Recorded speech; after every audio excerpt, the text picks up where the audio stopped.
Texas.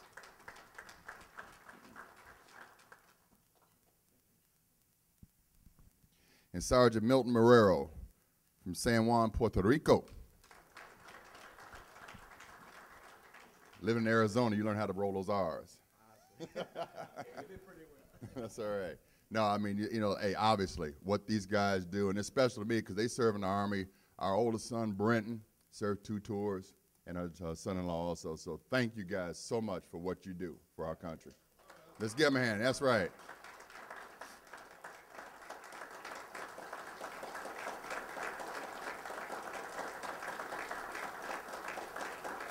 Yes, indeed. Yes, indeed. That's the tallest standing ovation y'all ever seen, isn't it? Well, thank you very much. Thanks for being here. So now to keep with the program, I want to introduce our member, David Nash, with the National Library of Medicine. David? Come on up. You might want to just do it from the hand, because if you put it on there, you have to bend over too far. I know it. Hey, good morning, guys. I just want to say thank you for giving me a few minutes to talk about health and wealth. As they say, your body, and you judge your health by the wealth of your body. And please understand this, I work for the National Library of Medicine, which is part of the National Institute of Health, which is part of Health and Human Services. And one of our goals is to spread the word about health among ourselves. And especially as athletes, we kind of get old and we tend not to believe that we are old. But oftentimes, the body is just a temple. Being a cancer survivor of colorectal cancer, and I think one of the reasons that I survived this dreaded disease that I inherited from my great-grandfather, Nesbitt Wilburn, was the fact that early detection caught the disease and through proper treatment.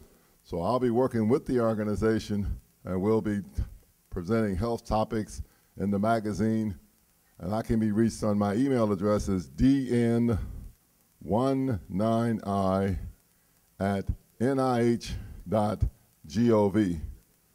My cell phone number, my personal cell, is 240-271-7457. I ask that you please take the time, get to know me, get to know the National Library of Medicine. We're the largest biotechnological and information center in the world. And oftentimes I'm on a worldwide tour all the time in health prevention. So take the opportunity, learn what we do, and above all, maintain a healthy mind and a healthy body. And do some exercise. If you just get up out of bed and walk down, get the coffee, just walk around the house, maybe just walk in a circle. But do the exercise and you'll realize how healthy you will become. So thank you for this mental moment. My phone number, Otis asked that I repeat my phone number, 240-271-7457. That's my cell number. DN19 letter I at nih.gov.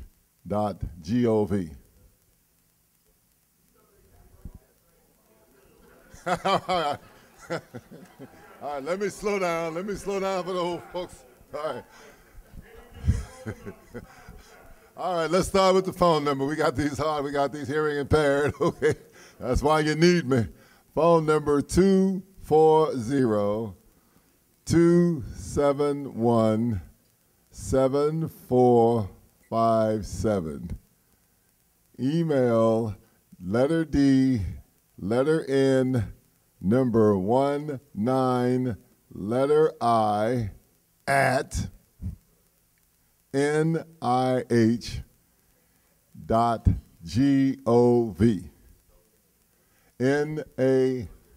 My name, N-A-S-H. All right, so that's my 5 minutes of fame, but I'll be around, guys. If you have any questions, please feel free to approach me. That's what we're here for, to spread the word. Thank you so much. Right, good. All right, thank you. All right, baby. Thank you very much. One of our co-sponsors for the breakfast this morning is Auntie M's, and we'll have from there Beth and Wayne. Beth and Wayne coming up. Here they come. Have you ever had some of their product? Some good stuff. Come on in.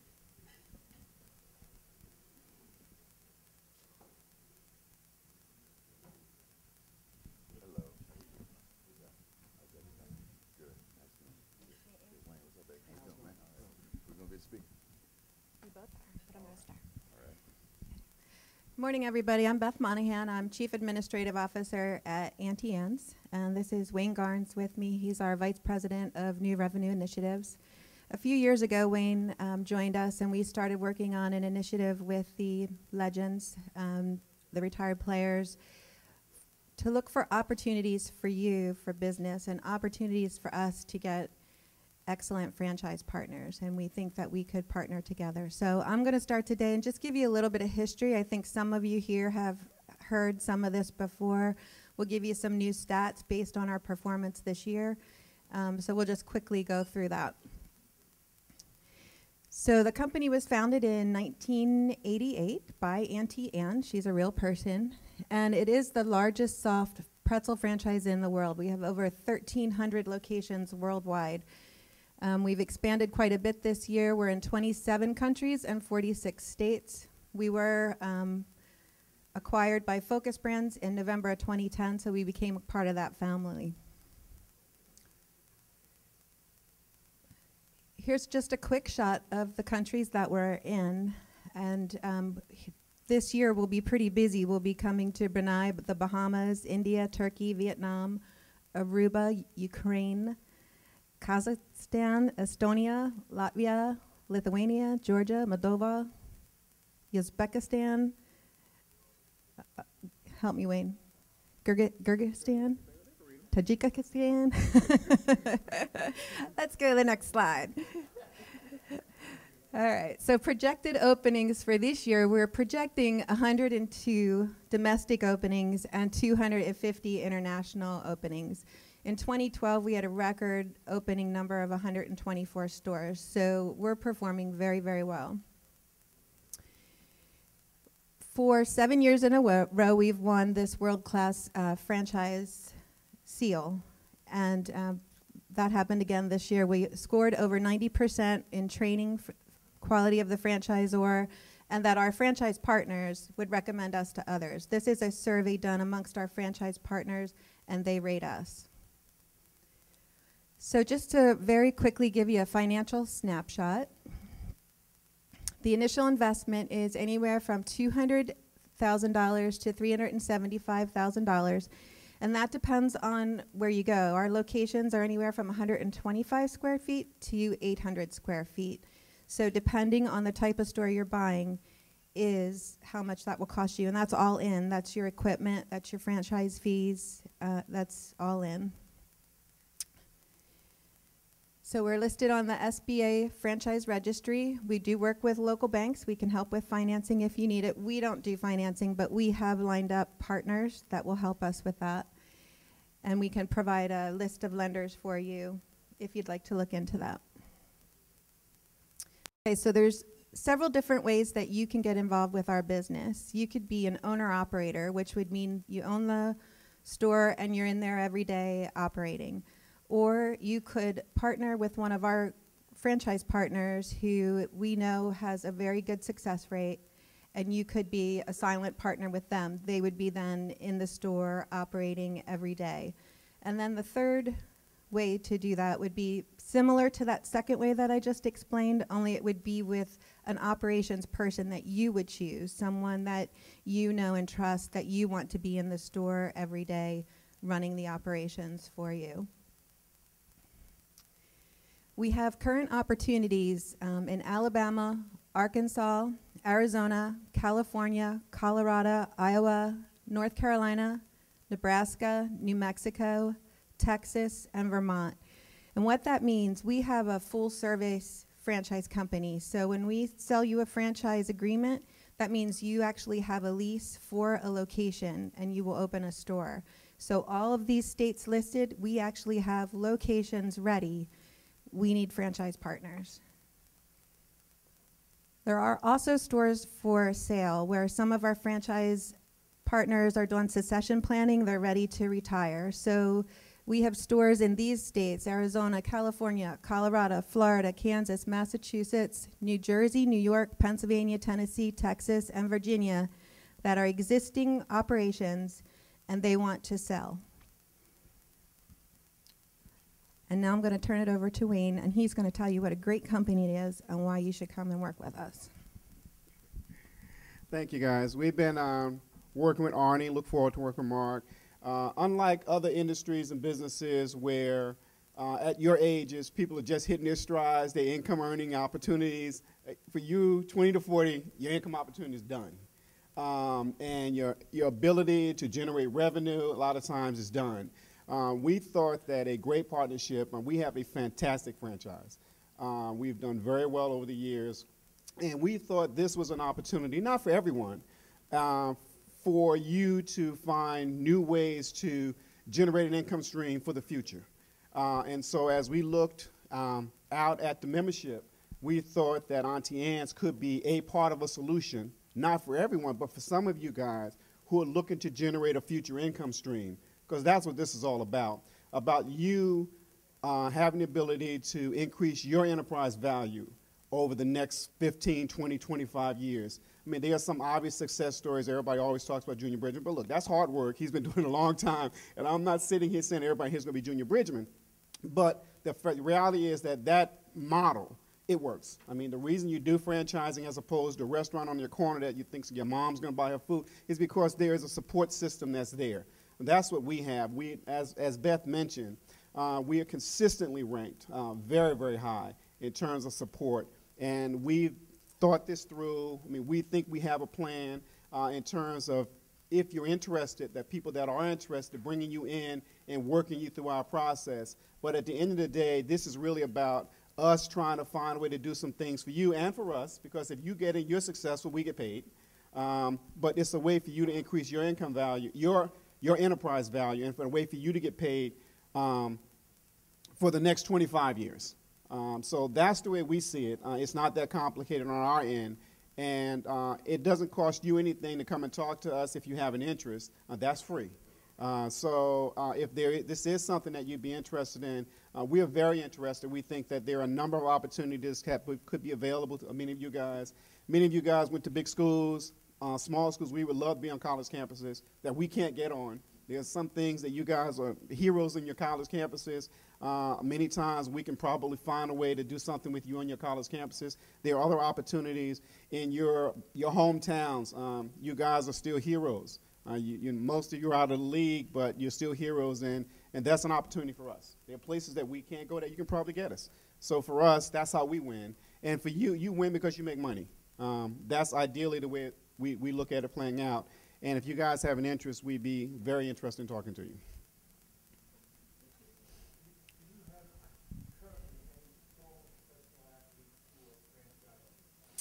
We have a few. We have a couple. Shaquille owns. We have 17 Auntie Anne's, and through our system, we have others. Ed Moransky played with the Raiders. He's our largest franchisee, and he's done very well. And it was somebody that was actually interested in potentially partnering with some other athletes because he understands brand value and all those things. My last name is Garns. Garns, G-A-R. Should slow it down, I guess. Sorry. Wayne Garns, G-A-R-N-E-S. And we'll be over here, and we have cards. Lancaster, Pennsylvania. Lancaster, that's right. So we'll be available if anyone's interested in talking to us.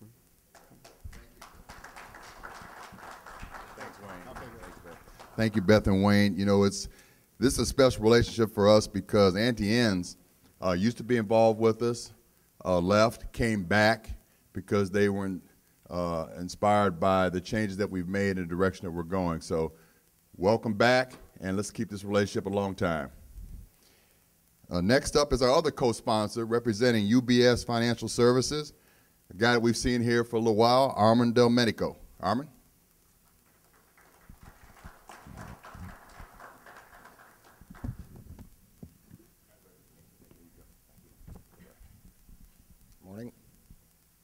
Morning, everyone. First, let me thank Arnie, Scott, and Mark for giving me the opportunity to speak to you. Some of you know me. I've been a partner with the RPA for the last 4 years. I'm based in New York City and I work for UBS.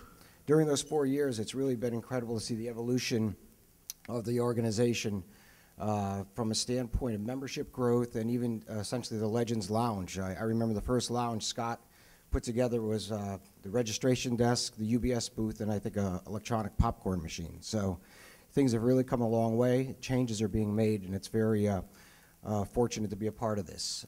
Along the way, some of you I've made friends with both personally and professionally, and I'm grateful for that. But the one thing that hasn't changed over the 4 years that I've been involved with you is the fact that my mandate when I originally started was to provide an inobtrusive platform for financial services for the membership. That being said, I wanted to be able to provide the membership with a resource and an outlet for research, information, feedback, second opinion, whatever it may be. And I think we've grown and have reached out to a number of you in that capacity. But I feel that there's just so much more that can be done, essentially from the area of knowledge and financial literacy. So I think as we move forward, we're going to continue in that vein. But one of the areas that hasn't changed, and for all of us, it would be probably inappropriate for me to talk today about the markets, global activity, what's happening, but one thing that's important to all of us every day is financial planning. And I think if the message could be sent that a plan in place, rather small, big, long-term, short-term, is vital for your long-term success. As Nash has said, you know, people are living longer. It makes my job harder because we have to make the money outlast you. And the planning aspect of it certainly becomes critical to what you do. There was a slide here on financial transitions. I'm not sure if we passed that already. I think all of us have gone through something on that slide at one point or another. And I think during the course of a transition, which is an area that I specialize in for my clients, you know, it's important to have a plan in place because throughout the planning process, you have to have an expert team. If you go to the next slide, please. One more. Oh, go back. I think they got them a little bit out of order, but go back. One more. Okay, they didn't put the new one in. But essentially, I'm sorry about that. But what I'm trying to stress here is to have a professional network in place. In your case, it would include accountants, CPA, attorneys, insurance specialists. The idea is to have a professional network at your disposal to help you guide and manage your plan as you're moving forward. In my practice, I coordinate that for my clients, but many clients use their attorneys or their CPAs to help share in their overall plan. And I mentioned plans could be tactical and they could be strategic, but nevertheless, to have this expert team at your disposal to allow you to work through transitional events in your life becomes critical for the success. And they don't have to be elaborate, but they could be certainly focused on what's important to you as a family or an individual. Please go to the next slide. We're going to catch up here a little bit. Back one. There we go. Too much moving. The Wealth Management Edge simply is a book that was just recently published, and I was fortunate enough to be able to write the foreword to this book. John Bowen is a pioneer in the area of holistic wealth management, and the book in itself explains, gives a broad stroke of what you as individuals should be looking at in terms of establishing a long-term plan and integrating this process with your investment and financial planning aspects. What I'm going to offer all the members while we're here is if you stop by the lounge and sign a form to give me your mailing address, when I go back to New York, I'll make sure I get a personalized copy mailed out to you. If you go to the next slide that shows the chapters, I would suggest that Chapter 2 and Chapter 9 essentially are what you should be looking at.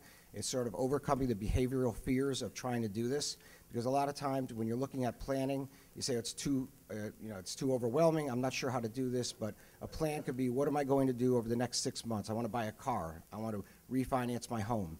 A plan could involve sending my children to school. It could involve 5, 10 years down the road. I want to incorporate a franchise into my lifestyle. So there's planning aspects affect everything that you do every day, but the ability to start with something, it will enable you to at least navigate through times that when you're unsure of what's happening with your markets, with your investments, et cetera. So Chapter 2 gives you that ability to address that, and Chapter 9 is putting that relationship management team together, essentially having the professional network at your disposal. So I think, in closing, we have a few minutes, I appreciate that. It's probably the most important message I could offer you, again, is to take advantage of the book. I'll be happy to send that to you. And number two, use me as the resource. You know, my phone is always on, my door is always open. As I said, it's really like a no obligation commitment from me to you to help you through any issue that you may have. And if I don't have the answer myself, UBS is a global footprint. We have tremendous resources, certainly can provide you with the answers and point you in the right direction. So I think having this as an RPA option should really be taken advantage of. And I notice the room isn't full, so if you just tell others that aren't here about the book, I'd be really happy to get it out to you, and I think it'd be a great addition to what you're doing. So with that, I want to thank you again. It's been a pleasure over the last 4 years to continue to working with you, and I look forward to knowing more and more of you as time goes on. Yes?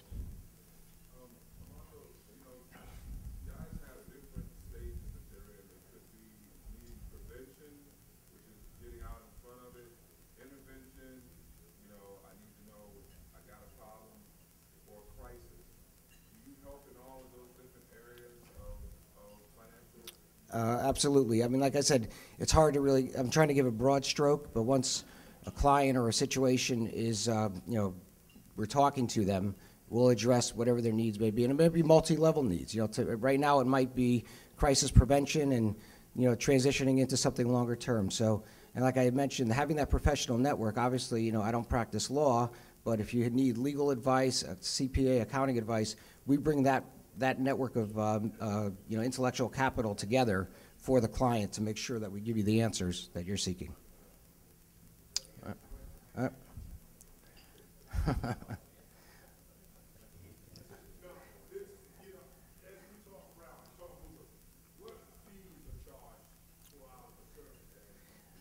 Everything that I just mentioned to you is free of charge.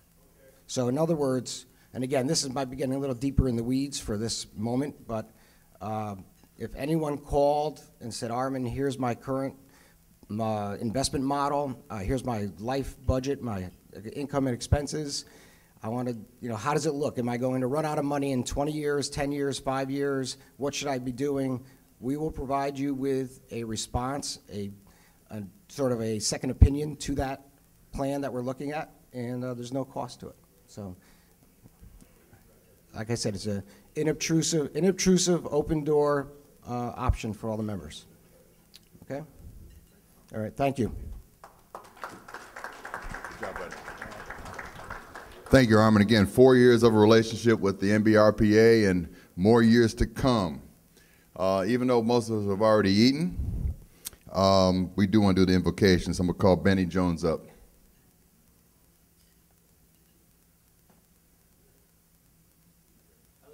Uh-oh. Sneaking up on you. All right. Guys, I'm waiting on the picture of God to come up on the screen, so it doesn't look like it's going to happen. Let's pray together. Father, we thank you for this day. Father, we thank you for waking us up this morning. Father, we thank you that you're a God that never sleeps nor slumbers, and you're always watching over us. Father, we thank you for the friendships that have been renewed today. Father, we thank you for the friendship that we have with you. But Father, most of all, we thank you for loving us, for caring for us, for always watching over us. Father, we thank you for this meal that's been prepared. May it nourish our body for the work today. And Father, in your name I pray. Amen. Thank you. Now I'm going to bring up our CEO. And remember, about 1.5 years ago, we knew as an organization, the board of directors knew that we needed to have some stability. We needed to go through a process of actually finding a true CEO. That meant going through a search firm, having over 240 applicants, Skype interviews, short list. Finally, we came up with the guy that we felt was best for our organization. He has a history of pro sports throughout his blood. He used to run the New Orleans Saints. He also was involved with the CBA as a deputy commissioner. He has a background in pro baseball. And maybe the one past job of his was his last one that'll do the best for us. He was the lead city councilman for the city of New Orleans, so he's a politician. Guys, give it up for our CEO, Arnie Filko.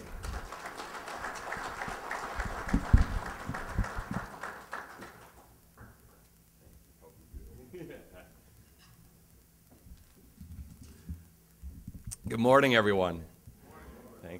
Everybody looks very bright and ready to go this morning, early. Want we're going to do a lot of things this morning. We're going to be bringing speakers up and presentations throughout the morning. Probably have 20 or so of those because we want to give you a feel for what's going on with our association right now.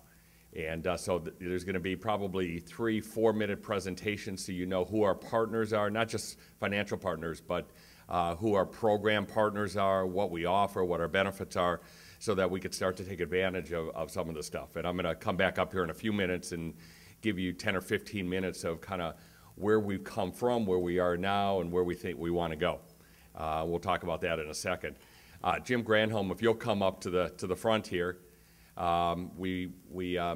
Before our keynote comes, we're waiting for the Congresswoman to be here, and I think you're really going to love that. If you haven't heard Sheila Jackson Lee speak, she's dynamic, so she'll be here in a couple minutes. But Jim, if you'll come up here for a minute.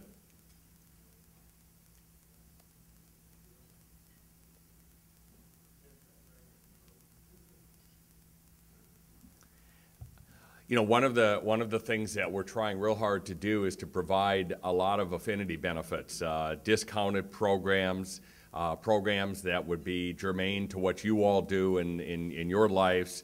A lot of you I know are coaches, still involved in basketball clinics for youth. And Jim Granholm, one of our members, was kind enough a couple months ago to say, you know, I really would like to take a swing at Spalding and see if we can work with them and build some relationship and you know, broaden the relationship and partnership we had. And Jim has done a great job, worked very tirelessly to develop this relationship with Spalding, and I wanted him to come just talk about what is available to you in that area. Thanks, Arnie. Okay, thanks. I've been a member about 10 years, and I just, you know, when I first came, I think it was San Juan, and I said, you know, I want to do something that actually adds a benefit to our association. So I took it upon myself. I went to Bowling Green, Kentucky. I actually met Seth at the NBA All-Star Game in Orlando. So I said, hey, I want to talk about what we might be able to do together. I heard, because I'm involved with a lot of the different local chapters, just guys saying, hey, we need balls for camps, we need balls for clinics, we got our own charities. So what I was able to do with Seth is work on an arrangement so we could get balls at cost. Actually, it's not just balls, it's any Spalding product. So I was just interesting because I was, Cliff Livingston and I were on the bus playing at a golf tournament yesterday. He says, man, Jim, I need balls for clinics. He goes, you know, hey, where is this guy? I want to meet him. So Seth, where are you? I know he just walked in. If he just stand up for a second, this is Seth Alexander. And I've also asked him to bring over a bunch of business cards. So what we're going to do is anybody that has interest, whether you need balls for your charities to have them autographed, I mean, the price is nice. And I know from the other chapters, like, wow, you know, we have to pay full price for balls. But when you start buying a lot of balls, I know Steve Hayes is the neighborhood favorite. I think he bought 30 balls for all the neighborhood kids. But this is something that's an actual benefit. The other announcement I want to make, too, is I was down in Phoenix for a celebrity golf event, and Matt Fish and I went and made a call on Ping. And for those of us, we're the only professional, for the most part, that is the taller, larger group. And Ping actually is one of the best golf clubs in the world, but they're custom made to fit us. So now we have an opportunity with Ping, have just got the deal done with Ping, that we can now get Ping golf clubs with special pricing, which is like wholesale pricing. So anybody that's interested in that, you can, I'll probably say, Arnie, go ahead and have them, through the association, get in touch with me, and I'll make the contact with Ping. So it's actually great. I just played with brand new clubs yesterday. They're great. So Seth, thank you for coming. We really appreciate Spalding coming aboard and helping us, and we thank you for Ping too. Yes, Johnny.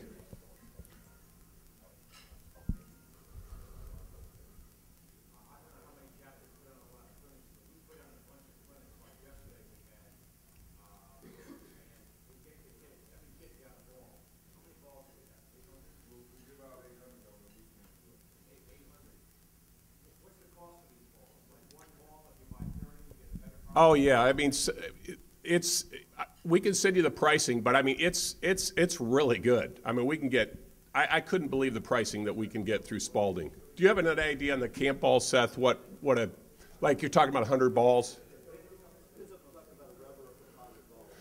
Whether it's a rubber or composite ball, but a ballpark number, Seth.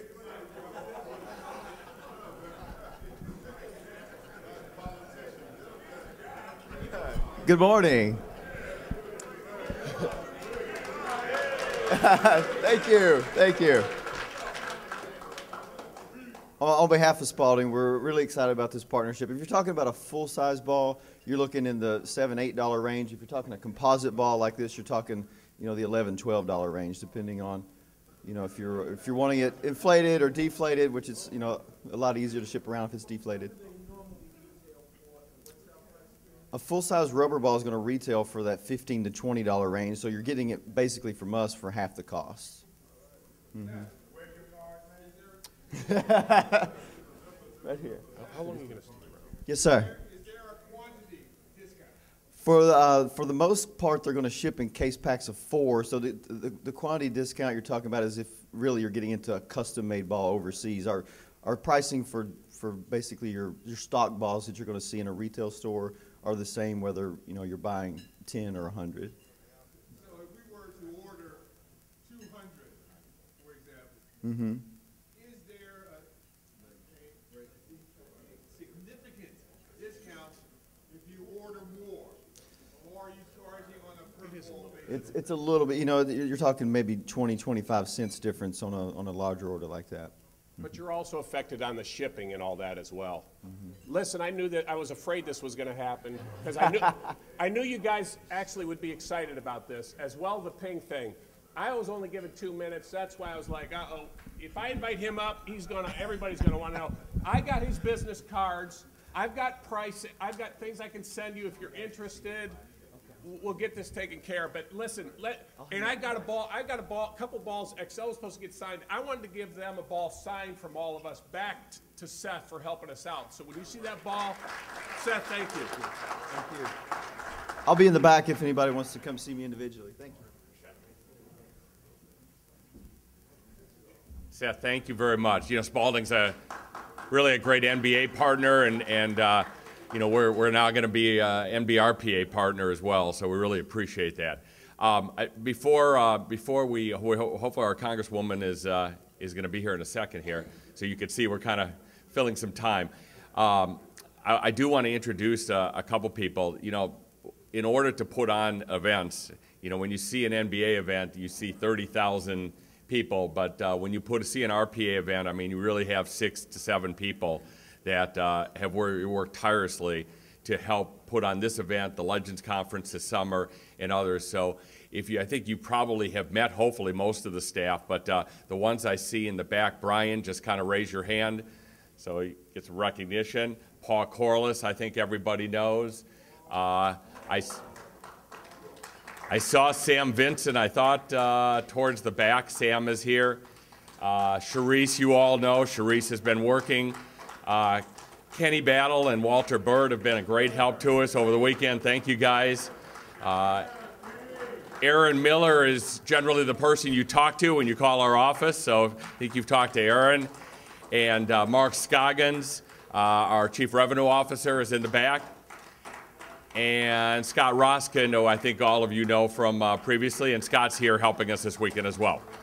So thank them, because they really, I must tell you, first day that we got here, they were in our room here working until 7 in the morning, and then we're back on the job at 9 in the morning. And these guys really put in incredible hours to try to make this good.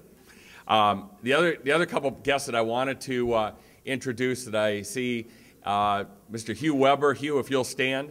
Hugh is the former president of the New Orleans Hornets. Thank you, Hugh, for joining us. And Mr. James Carter. James, if you'll stand. James is the former councilman from New Orleans and also the crime czar for the city of New Orleans. James, thank you. All right. It is a great privilege this morning to have as our keynote speaker somebody that I got to know, I would say 8 years ago, when I ran for office in New Orleans, because at the time after Katrina, most New Orleanians were living somewhere else. And upwards of 50,000, maybe more, of New Orleans citizens were living in the city of Houston. So I actually ran a campaign that was almost a national campaign, going to different cities. And in one of the visits, I ran into this dynamic young woman. And we were at a church together, if I remember. And I saw her doing her thing, and I said, boy, she is not only a great politician, but a great leader because of what she stands for. We are excited to have this morning Congresswoman Sheila Jackson Lee. The Congresswoman is an influential and forceful voice in Washington.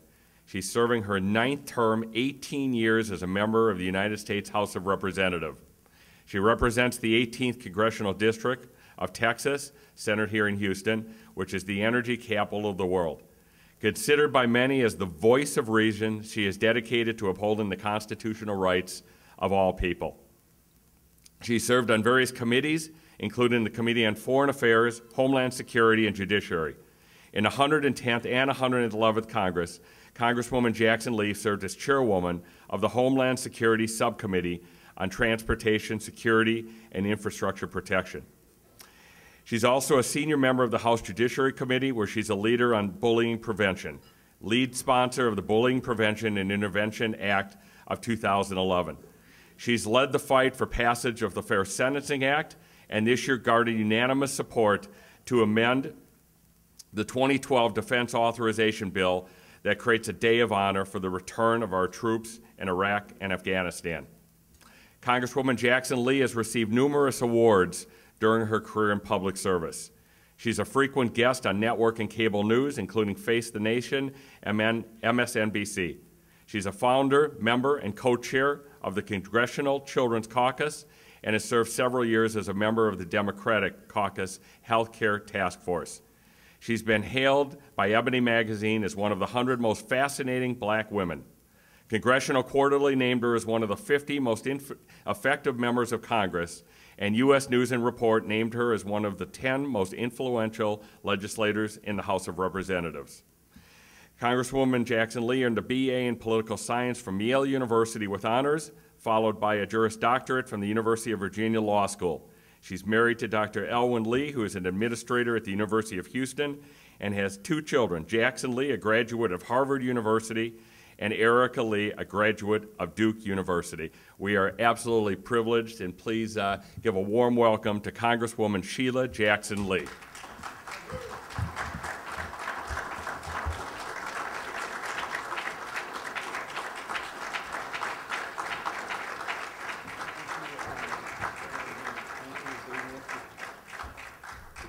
Good morning, good morning, good morning. Whenever I see a breakfast in the South, no matter what focus it has, I'll say that we have all come this far by faith, and nobody's going to leave us now.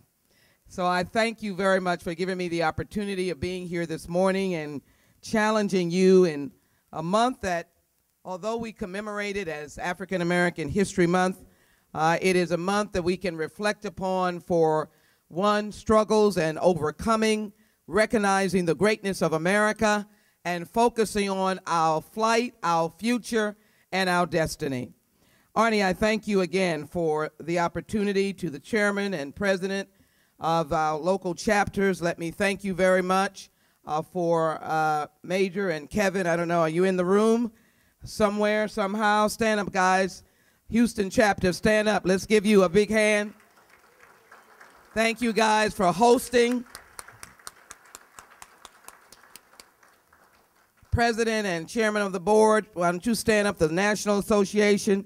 Bill, good to see you, and thank you all so very much. Arnie says it's been about 8 years ago, but we have had the opportunity to have the legends back and forth in Houston. Let me thank you for recognizing that unto those where much is given, much is expected. And I can assure you that if I spoke to any of the journeys in this room, those journeys would have stories that would be reflective of this nation and how this nation has overcome. We've come today now, some many hundreds of years past, that one strike for independence in 1776, where the Declaration of Independence indicated that we all are created equal with certain unalienable rights of life and liberty and the pursuit of happiness.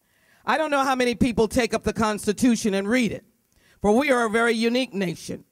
It is a nation that focuses on words and values. And that is why so many people strike out from faraway places and move across lands by airplane, walking in boats, and some of us in the bottom of a belly of a slave boat. If any of you in this room had the ability to be on Pilgrim's Pride, let me salute you, for you are the blue bloods, and you are also part of this great nation, but we fall under values that say no matter how you came here, no matter how you started, we all are created equal with certain inalienable rights of life and liberty and the pursuit of happiness. A little book called The Constitution says something that we have come together to form a more perfect union. And when I think of the proudness of talent that is in this room, I also think of the fact that you may have a talent that is a property. Believe it or not, under the laws of this land, however you define it, if you wanted to market it, it is an asset that can be protected by the laws of this land called intellectual property. So we are lucky to be able to have a country that establishes a body of laws that focuses more on your rights. That is why I say today, as we are in the United States Congress, to the legends, to those of you who have played the basketball and done the rebound, the crossover, the broken ankles you suffered, the fast break, the dribbling, the floater, the fadeaway, and the pass. Oh, you thought I didn't know what I was talking about. For those of you who've walked those walks, I know that you, in fact, appreciate the opportunity that a free nation has given to you. And I know your good friend who cites himself as being retired, had a 50th birthday last night, said that basketball was everything to him. To many of you, it may have been your refuge. It may have been a place that you've gone to where you found the most comfort. And that is because we live in a nation that allows people to be that and to be free. But we've come upon some times that I believe are enormously challenging. And as your great legends organize this organization now, 1992, premised on the basis of establishing the rights for retirees, developing a mission of service and opportunity, let us salute Dave DeBusschere, Dave Bing, Archie Clark, Dave Cowens, Oscar Robinson for their vision and for recognizing that under the equality of the laws, retirees who had a talent and played did not have to languish along the highways and byways of life with no rights. And I'm grateful for that. We come now to a time in the United States Congress when we're facing a number of challenges. And we have elected an individual to the United States presidency that, having gotten to know President Barack Obama, has no different interest than anyone else. He wants a great country.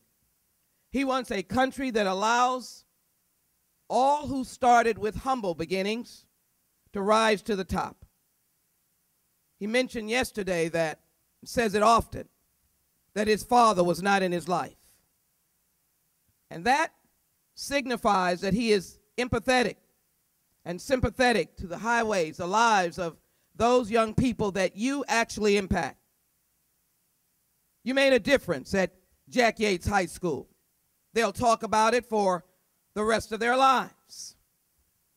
You made a difference at Worthing High School. They will talk about it for the rest of their lives. And you made a difference at North Forest High School. They will talk about it for the rest of their lives. So what are we facing today? With statistics rising on percentage of young people, no matter what their ethnic background, dropping out and staying out. The numbers of individuals who cannot find their way.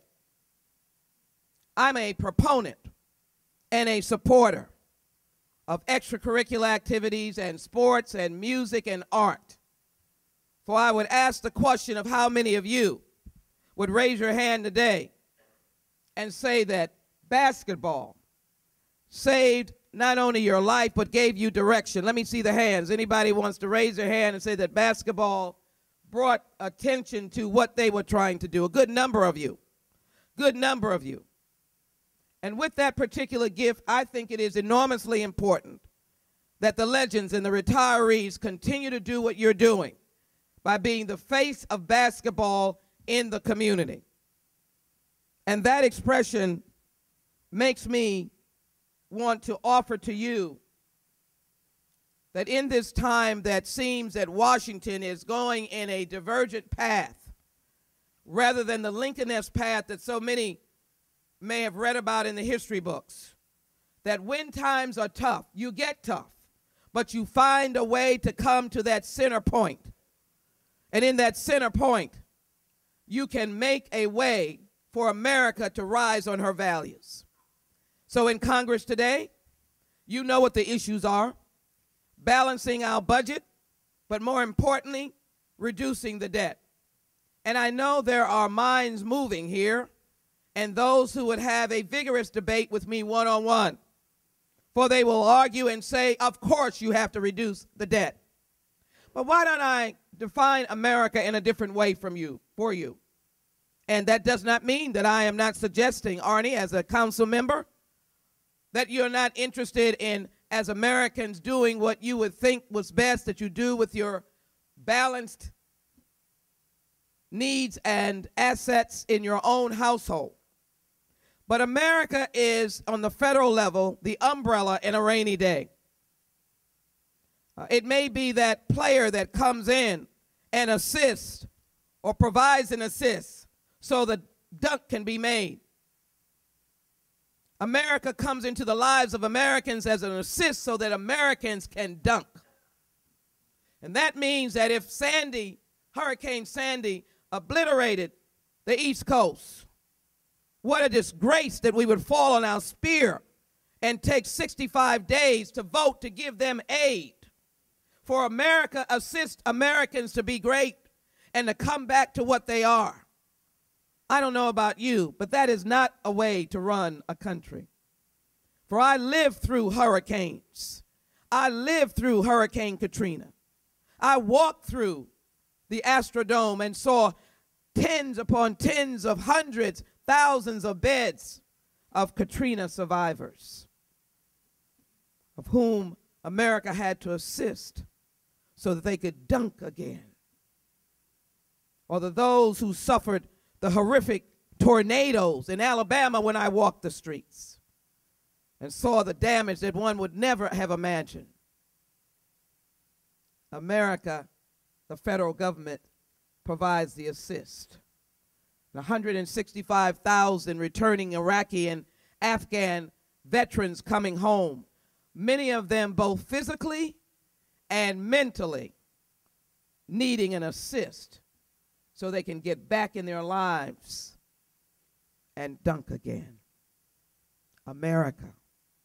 So when we talk about reducing the debt, let me tell you that we are a huge nation. We are not the nation of the 1950s and 60s. So what do? You can find a very effective way of reforming the tax code.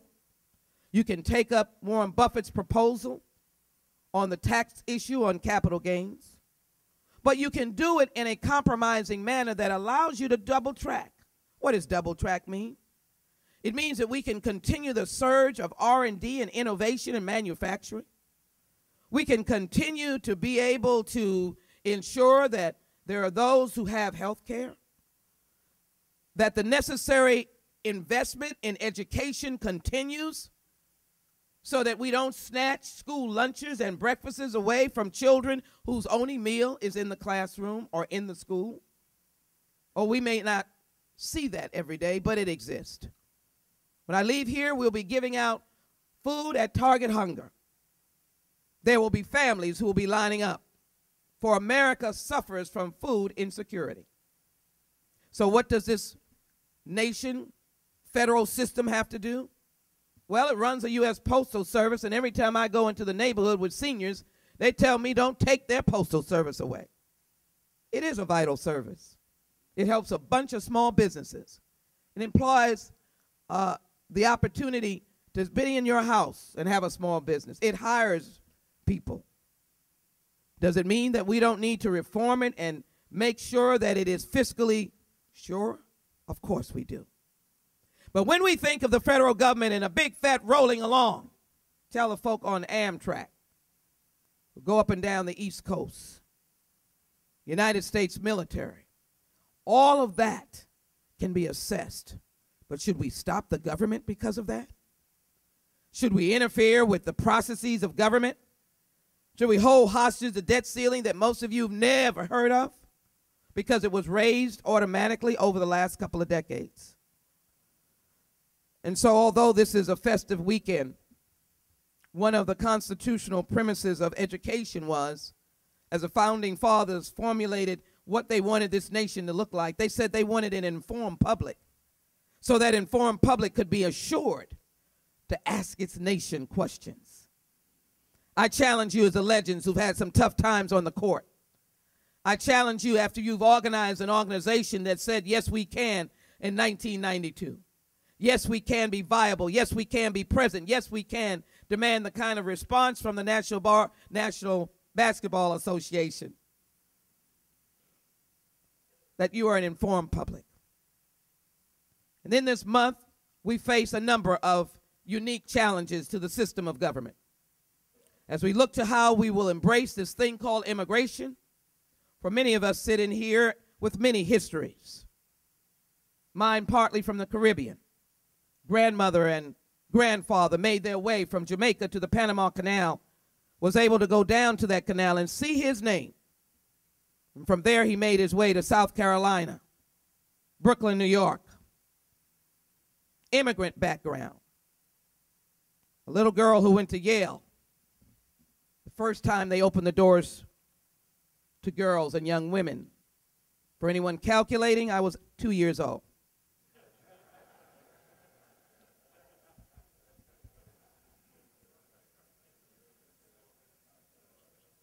You see how opportunity could come about?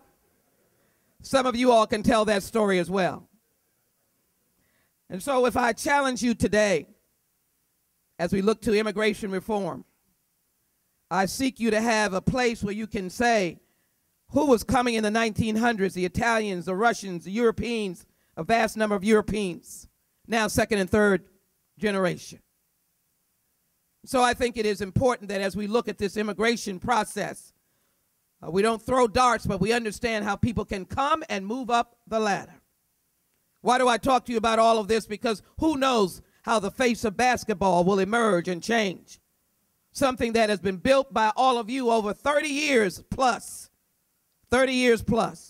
into a billion-person watching game where both my daughter and my son played. What a great day, including the NBRPA. And so I say to you that it is of great honor to be able to recognize men and women who saw fit to come together to have programs like the Full Press Court, the fitness program, to be able to ensure that your talent, your gain, your value was reached beyond your boundaries. I heard a story about a man who gave his mother, and you might have heard it if you were at the prayer breakfast, but I'm going to say it again. Hasn't been said until it's said about 4 or 5 times. Gave her such beautiful, beautiful, pretty, colorful birds. And those birds could sing, and they could dance, they could talk. He was so excited, he packed them up and made sure that he insured them at the highest level so mom could get them and have these pretty birds. He wanted to see them when he visited mom. And so after a few days, and he wanted to check on the arrival of those birds, and he went and called mom and said that, Mom, how are the birds? And she said, yep, son, they sure were good. Mom, how could you do that? Mom, these birds could sing. They could dance. They could talk. Son, what'd you say? Mom, they could sing. They had a beautiful voice. They could dance to Motown. And they could talk. Well, son, they sure should have said something. In life, you sure should say something. But sometimes our children get eaten up before they can say something. We can look at it in a bunch of ways. And so it is important that we get into their lives. And I could list all of what you have accomplished. You know, I already can kick up a word or two about what you do on the court. And I do know that the dunk is something that emerged. But you know how we shout about that. If you care about America and your community and what you do, you should want people to be able to dunk on the highways of life and the court of life. You should want people to be able to take the talent that they have as they look at the tall timber that you have and be able to dunk in life.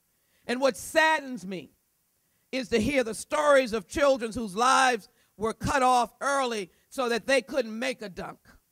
4 feet, 5 feet in life. And I think America has to stop ignoring the fact that there are so many who are cut off before they can make that successful move or before they can get an assist so they can then make that best shot that will move the team forward.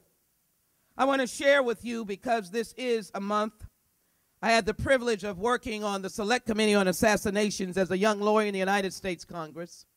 That was the committee that reinvestigated the deaths of Dr. Martin Luther King and John F. Kennedy. The man that brought us the question of ask not what your country can do for you, but what you can do for your country. What a privilege and honor, not for the sadness of the event, but to be able to be an American, to look to see what went wrong, to be able to read the FBI files, to go out into the field, to investigate, talk to those who knew James Earl Ray, to question whether we had done the right thing on the Warren Report, to wonder why we lost a brilliant mind, a brilliant person who could inspire and move people like JFK, John Fitzgerald Kennedy, or why someone took down the life, both, by the way, with guns, used for harm and not for good. Let me qualify myself so that those who are in the back of the room, I have no quarrel with the Second Amendment. We're in Texas. But I do believe that there's a rational and sensible way to be able to use guns, to secure them, to have a universal background check, to be able to deal with folk with mental health issues, and for young people to teach them about conflict resolution, which I would encourage the legends to engage in. Because folk pick up guns. They don't solve problems. So as I look to what future you may have, the idea of your great history, making sure, of course, that we honor and recognize a long list of names. I'd almost want to call the roll call on so many of them, like Elgin Baylor, like Kareem Abdul-Jabbar, went to the University of Virginia undergrad, Nate Archibald and Moses Malone, Dave Bing, many of you in this room that are part of this great history. But I will tell you these words from a dreamer. Dr. Martin Luther King found himself in the Birmingham jail. It is something you can pull up and Google. I'd encourage you to read it, because it speaks to what America is all about.